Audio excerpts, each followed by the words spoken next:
Pour certains, c'est déjà Noël. En Moselle-Est, les souffleurs de verre s'affairent déjà à la fabrication des boules qui orneront votre sapin. Un reportage de Thibaut Gross et Pascal Thine dans la cristallerie L'Herrère.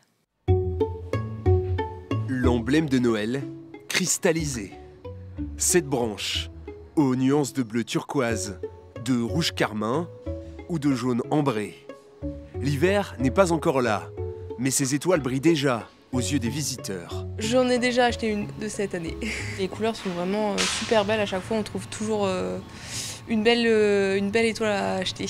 Ça doit être du travail fait sur mesure et c'est très chouette en tout cas. C'est plein de couleurs et c'est une nouvelle forme qui est choisie tous les ans, donc on a hâte de la découvrir. Une boule fabriquée ici même dans cette cristallerie de l'Est mosellan.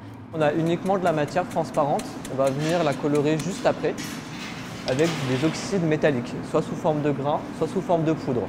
À l'intérieur de ces fours, du verre en fusion à 1300 degrés. Entre le moment où on sort du four avec la couleur et qu'on vient le travailler, on a une trentaine de secondes à peu près avant qu'il refroidisse et qu'il se durcisse. Alors là, je suis en train de maillotcher. Ça ressemble un peu à une cuillère. C'est pour pouvoir donner une forme bien ronde à la boule. Ensuite, je viens mettre un petit peu d'air pour pouvoir créer ma bulle. Une cadence millimétrée, une boule toutes les 2 minutes.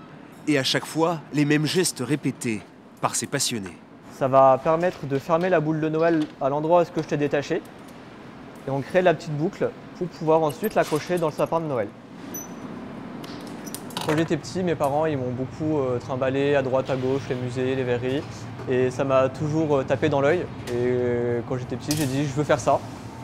Derrière ce savoir-faire, une histoire familiale commencée dans les années 60. À l'origine, de simples tailleurs de verre. Bruno L'Herreur, le patriarche, ne s'est jamais lassé de la période de Noël. C'est magique, hein, quand on voit toutes les illuminations et tout.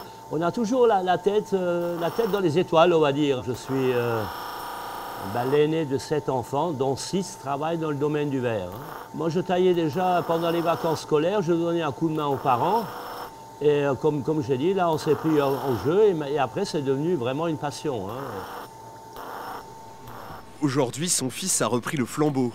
La boule est devenue le produit phare, avec à chaque Noël, une nouvelle forme. Là, cette année, on a décidé de mettre à l'honneur l'étoile.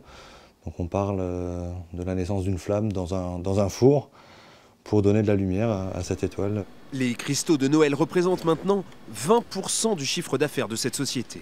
C'est un effet de récurrence, c'est-à-dire notre clientèle commence à s'habituer à ce que l'on crée chaque année une nouvelle forme. Et il y a un peu cet effet collection. On a commencé il y a 7 ans avec notre première forme, on parlait d'entre 3, 4, 5 000 boules de Noël. Et là, cette année, on va tabler à plus de 40 000 boules de Noël. Une étoile pour redonner de l'éclat à la région historique du cristal en France. La Lorraine dénombre au moins une trentaine de verreries.